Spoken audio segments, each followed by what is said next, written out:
huge problem we're seeing in the industry today is people trying to step into different avenues and different boundaries that they're not capable of coaching. Um, but then also people trying to coach that really have no business coaching.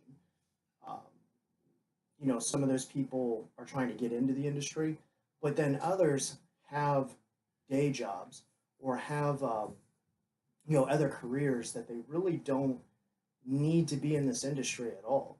They make good money coaching, or I'm sorry, they make good money in their career. Why, why are you coaching? That's what you have to start asking yourself. And for many of them, it is, because they are passionate about what they're doing, and we're not all going to be able to make a career out of it. Um, and there are some people that do have, these side careers and then try to coach that are smart, that should be coaching, but a lot of them have no business in this industry at all. Don't quit your day job. You see people with no education, no real certification. Um, you know, they might have been working out for a few years and then they decide to be a coach, or they decide to be an online trainer, um, or they go to a weekend course and get a certification, and now they're allowed to coach, CrossFit. And technically, you can get any cert in a weekend if you did study for it. Doesn't matter what cert you really look at. Besides, some of them have prerequisites to going and getting those higher level certs. Yeah, but most certs now you just study for it, you take a test, you're certified. Um, but what we're seeing is a lot of people that they're coaching because they think they understand it, because they think they know what they're talking about, because they claim to be passionate about helping others when it's really not about that. And to be honest, I can't tell you what it's about with some of these people. Uh, but in the end,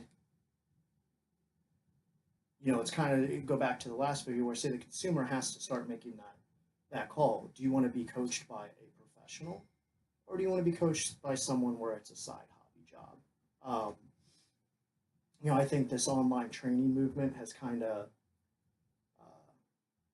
ruined some of that, and ruined parts of the industry where it used to be you started as a trainer in a health club or whatever. Maybe you started just, hey, I got a couple buddies and they're paying me a little bit, I'm helping them out, or maybe they're not paying you and you're just helping them out.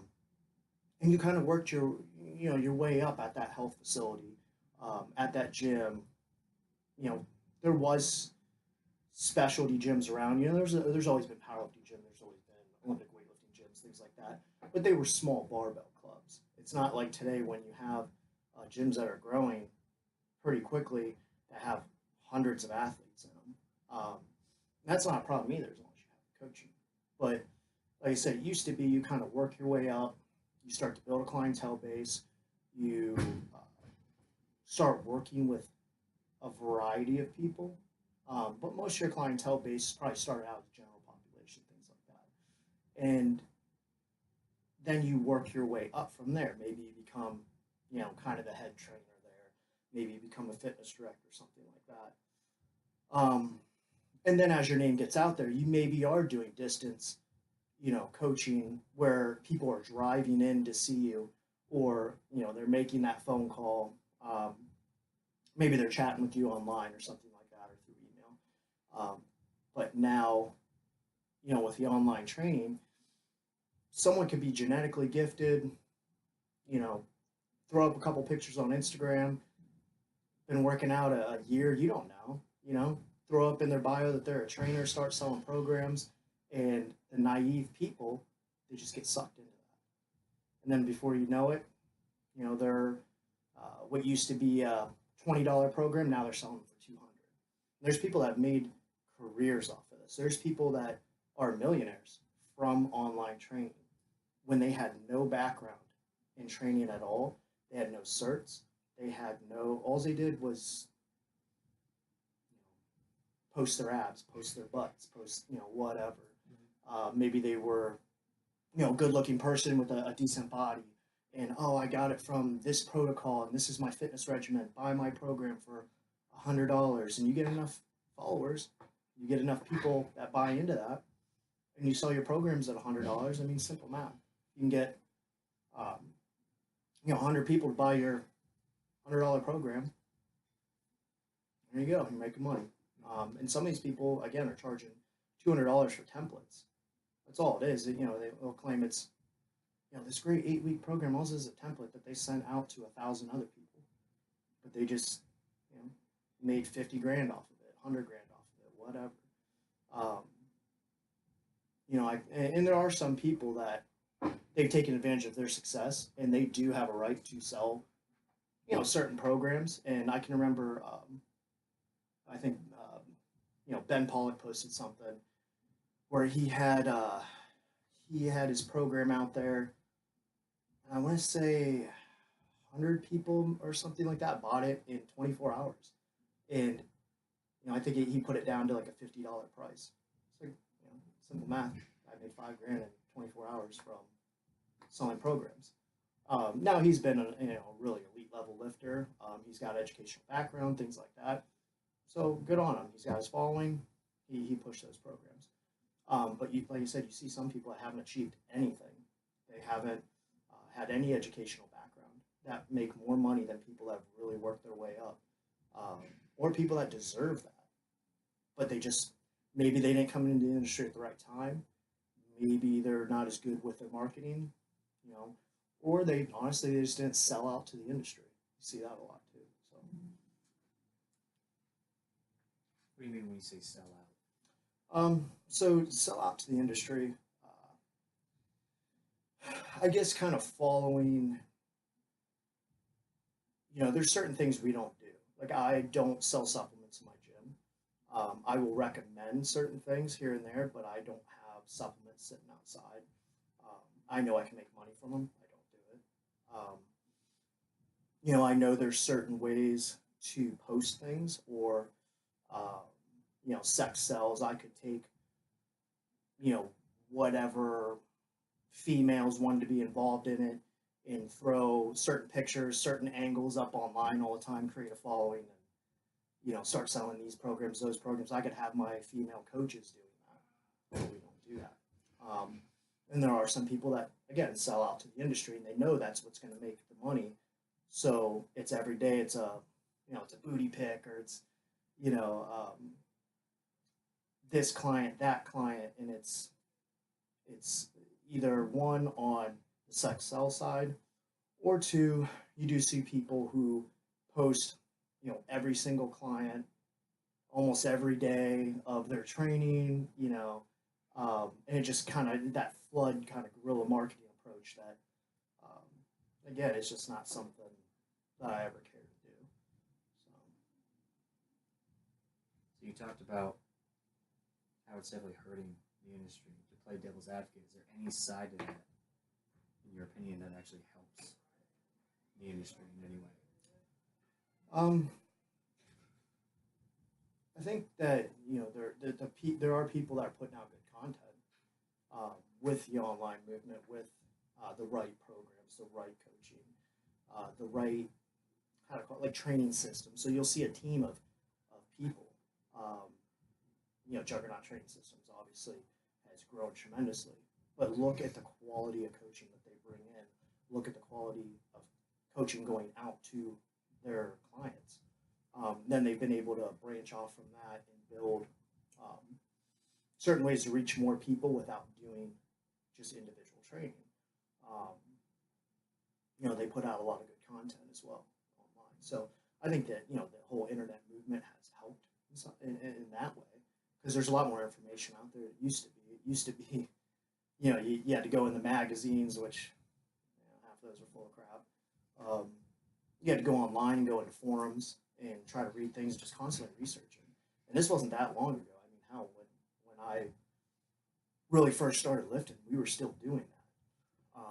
We were going online, looking at forums, reading reviews on different supplements, reading reviews on food, things like that. You had to actually go out and search for it.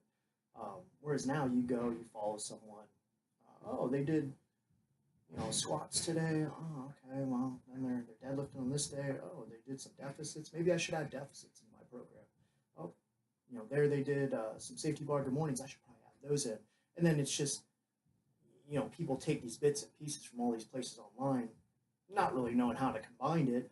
But if you, through trial and error, start to figure some things out because now you at least know it exists, then you might get better. Um, there are some people who put out, they'll put out this client has done, this particular lift, let's say it's pin presses or something like that. And it's someone in the industry is trusting, or everyone in the industry is trusting. Then all of a sudden you see all these people doing that same movement. And you'll see coaches that are kind of the popular coach at the time too. Not that they probably don't know what they're doing, most times they do, but you'll see just a flood of people go to this coach, and this isn't everything. You see it in powerlifting, bodybuilding, weightlifting. You'll have your coaches that are going to be there no matter what. But you'll see a flood to all these different people. And then sometimes they go away and go back down a little bit or dissipate altogether. But it's almost like when it rains, it pours with some of these people. And what's funny is some of these coaches, I'll refer to them as Insta coaches, we get people in that have trained under them before or have used their programs or whatever. And some of them have some nightmare stories to them. Because these are people that truly don't belong in the industry. They've been able to market well. They've been able to kind of deceive people. All it is, a lot of times it's politics. Look at politics. Look at politicians.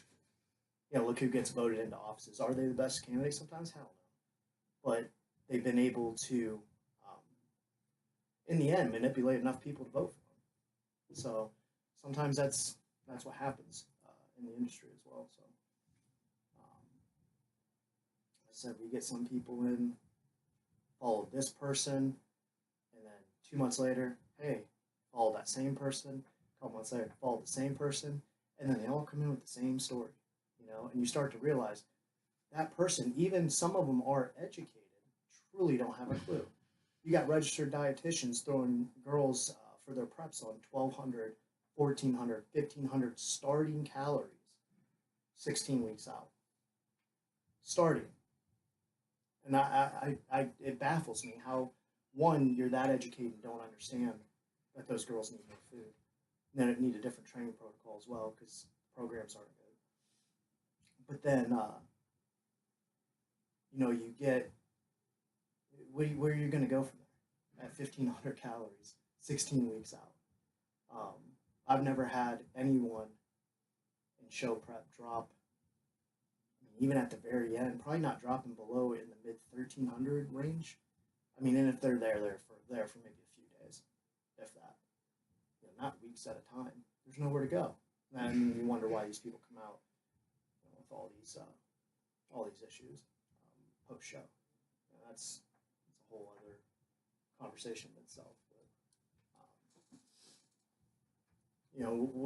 what's coming out of that though is bad coach at the top gives this advice, trickles down to their client.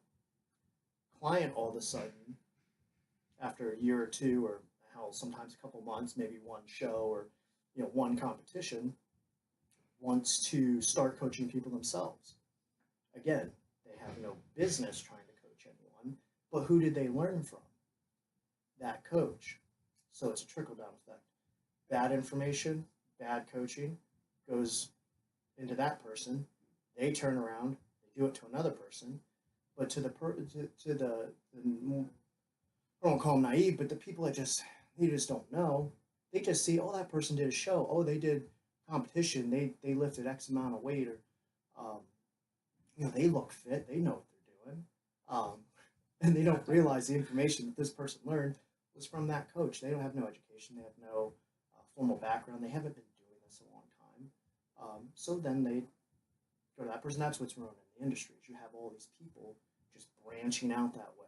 And it seems like every other week someone's becoming a coach, someone's becoming a trainer, and it takes away from the people that truly know what they're doing. there's plenty of people for everyone. There's plenty of clients for everyone. But when you're competing and battling, um, you know, in someone comes in that should have been working with you a long time ago, or you know, not even here, but they should just be with a good coach in general. But they're running around with this person for however long years. It's just wasted time. You know, it just it ruins the industry. So it doesn't really hurt. I don't think the gym here in general. But if you look at the industry as a whole, hell yeah, it's hurting a lot of people. And it's going to continue to hurt good coaches that should have those people in because they want to listen to this person online or that person online or this fad coach, that fad coach, and that takes away. Anyone you lose, it's going to take away from the revenue of the gyms or the coaches or whoever that those clients should